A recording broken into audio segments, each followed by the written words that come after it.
Bismillahirrahmanirrahim. Assalamualaikum warahmatullahi wabarakatuh. Halo anak-anakku semua, bagaimana kabarnya? Ibu harap kalian tetap sehat selalu dan tetap semangat dalam mengikuti pembelajaran jarak jauh ini. Di pertemuan yang lalu kita sudah membahas mengenai bab 1 objek IPA dan penyelidikannya. Sekarang kita memasuki bab 2 klasifikasi makhluk hidup.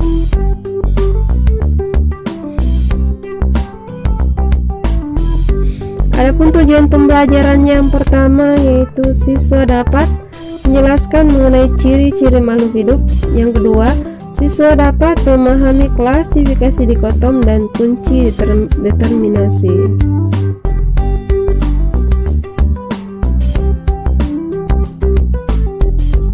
Ya, sekarang kita akan bahas mengenai ciri-ciri benda di lingkungan sekitar.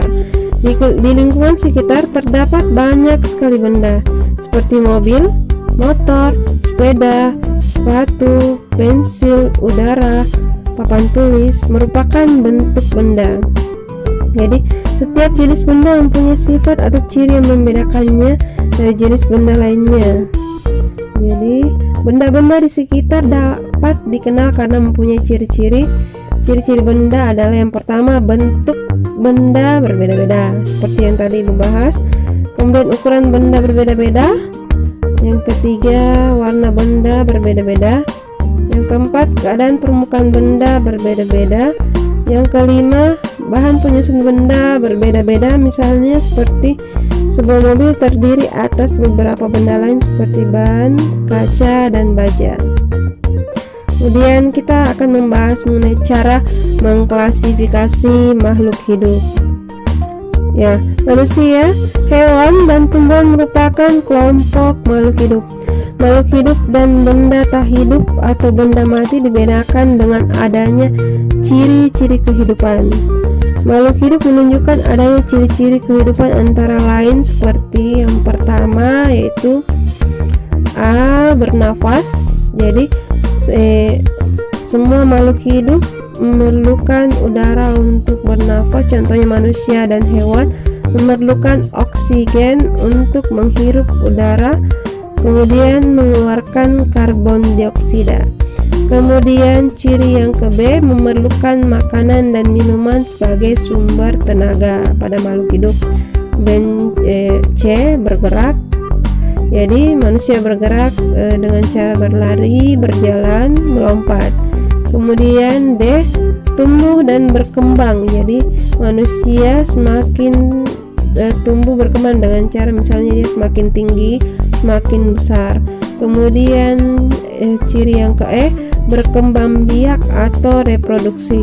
Jadi contohnya semua makhluk hidup yang dapat memperbanyak keturunannya disebut dengan reproduksi atau berkembang biak. Contohnya seperti kucing berkembang biak dengan cara melahirkan.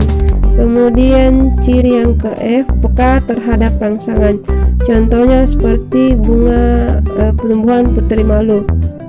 Pada saat menyentuh daun tumbuhan putri malu, daunnya akan menguncup. Jadi itu contoh salah satu putri malu menanggapi rangsangan dari luar yang disebut dengan iritabilitas. Kemudian ciri yang ke G, menyesuaikan diri terhadap lingkungan. Kemampuan makhluk hidup untuk menyesuaikan diri dengan lingkungan disebut dengan adaptasi. Contohnya seperti tumbuhan yang hidup di tempat yang kering atau sedikit mengandung air memiliki daun yang sempit dan tebal, sedangkan tumbuhan yang hidup di tempat basah banyak mengandung air memiliki daun lebar dan tipis.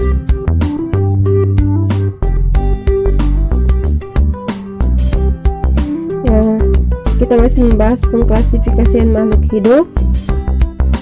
Jadi klasifikasi makhluk hidup adalah cara pengelompokan makhluk hidup berdasarkan kesamaan dan ciri yang dimiliki. Tujuan dari klasifikasi makhluk hidup adalah untuk mempermudah mengenali, membandingkan, dan mempelajari makhluk hidup. Jadi dasar-dasar klasifikasi makhluk hidup yaitu yang pertama, klasifikasi berdasarkan kesamaan dan ciri-ciri yang dimiliki. Yang kedua, klasifikasi berdasarkan ciri-ciri bentuk tubuh, morfologi, dan organ dalam tubuh yang disebut anatomi. Kemudian yang ketiga, klasifikasi berdasarkan ukuran, tempat hidup, cara hidup, dan manfaatnya. Kemudian yang terakhir, sistem klasifikasi yang saat ini digunakan yaitu sistem klasifikasi Linus, yaitu sistem klasifikasi makhluk hidup berdasarkan takson. Takson adalah urutan klasifikasi makhluk hidup berdasarkan ciri yang paling umum hingga ciri yang paling khusus. Jadi ilmu yang mempelajari takson disebut dengan taksonomi. Carolus Linus memperkenalkan sistem tata nama melalui sistem tata nama ganda makhluk hidup yang disebut dengan binomial nomenklatur.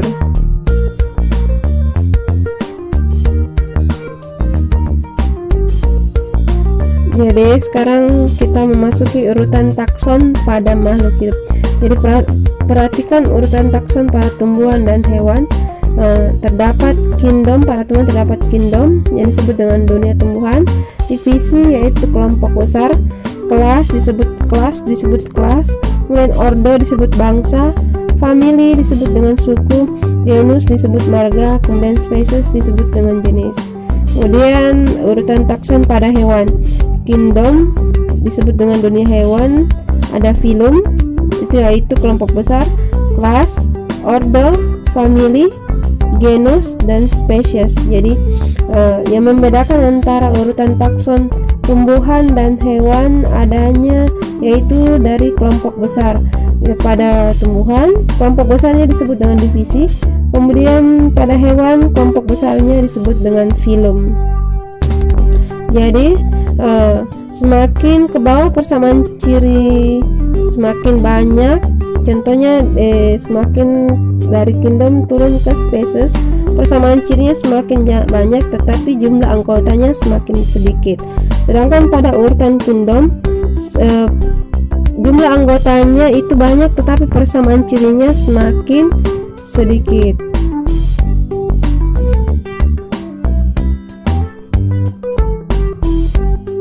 Contohnya lihat pada gambar. Lihat pada gambar terdapat kingdom, phylum, class, ordo, family, genus, species. Pada urutan kingdom anggotanya sangat banyak, semakin turun ke bawah anggotanya semakin sedikit tetapi persamaan cirinya semakin banyak berada pada species.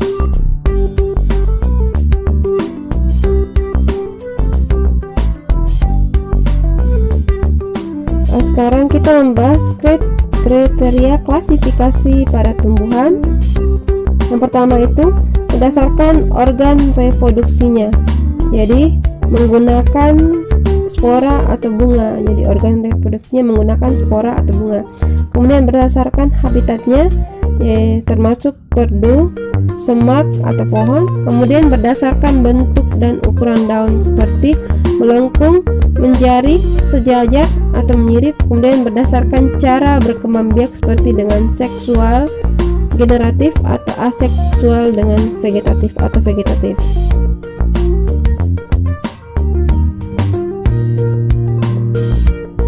Jadi kriteria klasifikasi pada hewan. Yang pertama, dengan saluran pencernaan makanan. Misalnya hewan tingkat rendah tidak punya, hewan tingkat tinggi punya saluran pencernaan makanan. Yang kedua, kerangka tubuh atau skeleton seperti kerangka luar ekskeleton atau kerangka dalam endoskeleton. Yang terakhir, anggota gerak yaitu seperti dengan kaki atau bukan kaki.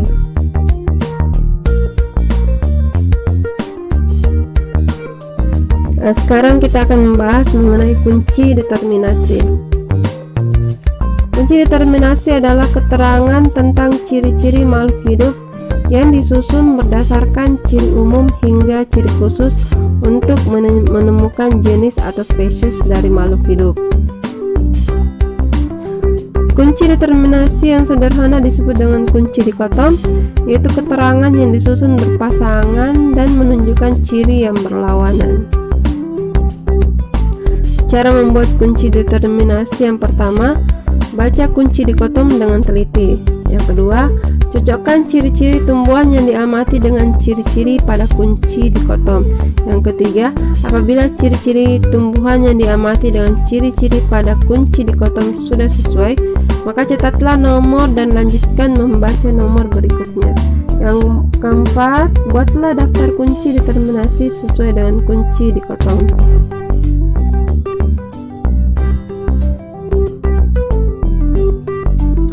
Ya, coba perhatikan contoh kunci determinasi pada tumbuhan golongan berspora dan tidak berspora. Jadi terdapat tumbuhan suplir, lumut, pinus, jagung, kedelai, dan terung. Nah, misalnya tumbuhan suplir, ciri-cirinya yaitu tumbuhan yang berspora yaitu 1A. Kemudian yang kedua, tumbuhan yang berbatang jelas yaitu 2A. Kemudian lumut, ciri-cirinya pada lumut tumbuhan yang berspora yaitu 1A. Kemudian yang kedua 2B, tumbuhan yang tidak berbatang jelas. Kemudian pada kedelai, cirinya yaitu 1A, tumbuhan yang 1B, tumbuhan yang tidak berspora.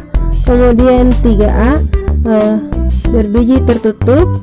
Kemudian 4A, cirinya biji berkeping 2. Kemudian 5A, berbunga kupu-kupu. Kemudian ciri-ciri pada tumbuhan terung, yang pertama itu 1B, tumbuhan yang tidak berspora. Kemudian 3A, berbiji tertutup. Kemudian 4A, berbiji berkeping 2. Kemudian 5B, berbunga trompet. Kemudian ciri pada jagung yaitu 1B, tumbuhan yang tidak berspora. Kemudian 3A, berbiji tertutup. Kemudian kemudian 4B, biji berkeping 1. Kemudian ciri pada tumbuhan pinus 1B, tumbuhan yang tidak berspora. Kemudian 3B, berbiji tertutup. Jadi kunci determinasinya yang pertama yaitu tumbuhan suplir 1A dan 2A. Kemudian lumut 1A dan 2B. Kemudian tumbuhan kedelai 1B, 3A, 4A, 5A. Kemudian tumbuhan terung 1B, 3A, 4A, 5B. Dan tumbuhan jagung kunci determinasinya 1B, 3A, 4B. Dan tumbuhan pinus kunci determinasinya 1B dan 3B.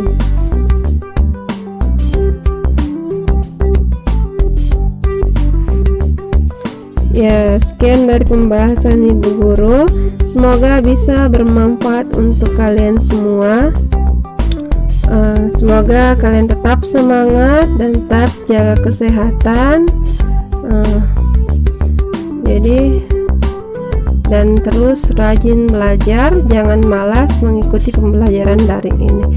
Wassalamualaikum warahmatullahi wabarakatuh.